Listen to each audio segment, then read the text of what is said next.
साथियों नमस्कार, स्वागत आप सबों का। बिहार एसटीईटी बिहार शिक्षक बहाली 7वें चरण को लेकर के लगातार सरगर्मी शिक्षा विभाग में तेज।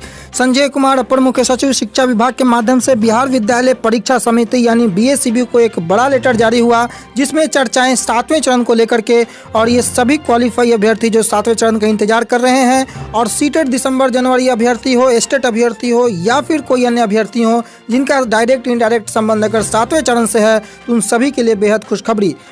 सबसे पहले हम यह बता दें कि 7वें चरण में प्राइमरी से लेकर के अपर प्राइमरी और माध्यमिक और उच्च माध्यमिक सभी की वैकेंसी आने वाली है। इसको लेकर के यह पत्र बिल्कुल स्पष्ट कर देगा। आपके स्क्रीन पर अभी ये पत्र दिख रहा है।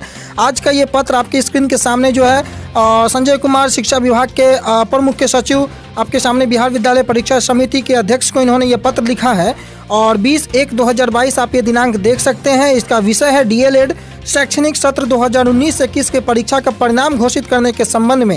हालांकि ये परिणाम घोषित करने के संबंध में है, परंतु इसमें चर्चाएं छठे चरण के साथ साथ 7वें चरण की किस प्रकार से की गई है और आगे आने वाले समय में इसका प्रभाव किस प्रकार से पड़ता हुआ नजर आएगा और खुशखबरी क्यों है, ये बेहद पढ़ना आवश्यक है, समझना आवश्यक है। उपर्युक्त विषय के संबंध में सूचित करना है कि डीएलएड के शैक्षणिक सत्र 2019-21 की परीक्षा बिहार विद्यालय परीक्षा समिति के द्वारा नवंबर 2021 में ली गई थी। बड़ी संख्या में इसके परीक्षार्थियों ने शिक्षा विभाग को ईमेल और अन्य माध्यमों से मैसेज यानी कि संवाद किया है।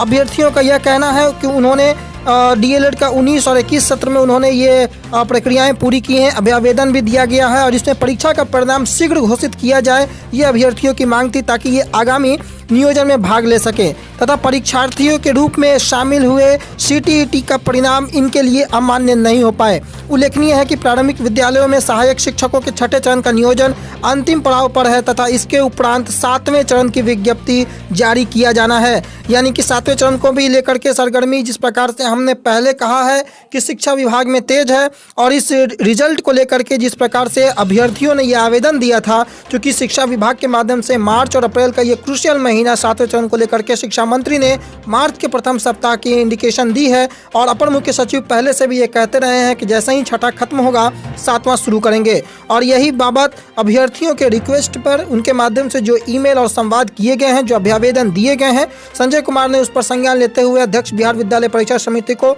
डीएलएड सत्र 2019-21 का रिजल्ट प्रकाशित करने को लेकर के एक बड़ा पत्र जारी किया गया है ताकि जो सीटेट उन्होंने क्वालिफाई किया है और डीएलएड अगर 19-21 में उनका ये कंप्लीट हो जाता है तभी जाकर के वे 7वें चरण के योग्य बन पाएंगे। अदरवाइज उनका जो सीटीईटी का जो प्रमाण पत्र होगा वो वैध नहीं होगा, क्योंकि उनका डीएलएड कंप्लीट नहीं होगा।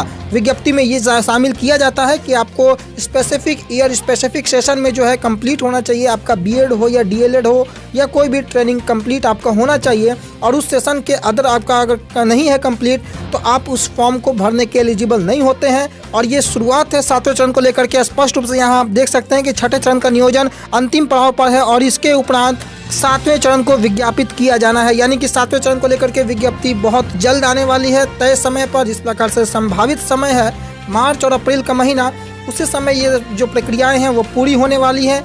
इसको लेकर के बड़ा इंडिकेशन आज सबसे पहले अगर आप कहें तो पहली बार पत्र के माध्यम से 7वें चरण को लेकर के चर्चाएं शुरू होने लगी है।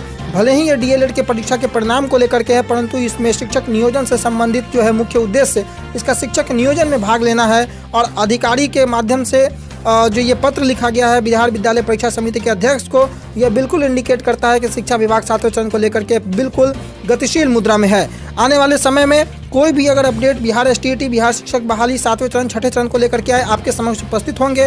परंतु अभ्यर्थियों का जो ये सवाल होता था क्या 7वें चरण में केवल माध्यमिक और उच्च माध्यमिक की वैकेंसी आएगी या फिर प्रारंभिक की वैकेंसी आएगी, तो इस पत्र से यह भी क्लियर हो जाता है कि 7वें चरण में प्रारंभिक की भी वैकेंसी आएगी। जैसा कि हमने आप सबों को इस बात से अवगत कराया है कि 7वें चरण में प्राइमरी अपर प्राइमरी माध्यमिक और उच्च माध्यमिक सभी की वैकेंसी आने वाली है। जोर शोर से शिक्षा विभाग पर दबाव बनाते रहें 7वें चरण को लेकर के।